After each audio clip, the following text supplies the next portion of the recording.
abbiamo fatto sicuramente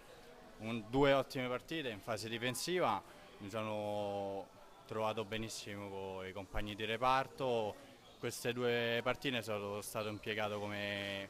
esterno sinistro di difesa, devo dire che hanno giocato prima Vitale e poi un ragazzo nuovo che si chiama Roberto,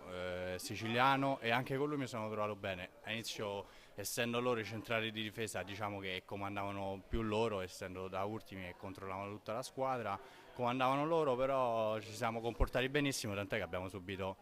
solo un gol su calcio piazzato e un'autorete per un errore su una palla persa al centrocampo, poi zero tiri quasi in due partite. Allora, sicuramente con Benedetti ci troviamo bene, i consigli che ci dà a inizio partita dentro lo spogliatoio e soprattutto durante la partita sono fondamentali. Poi noi abbiamo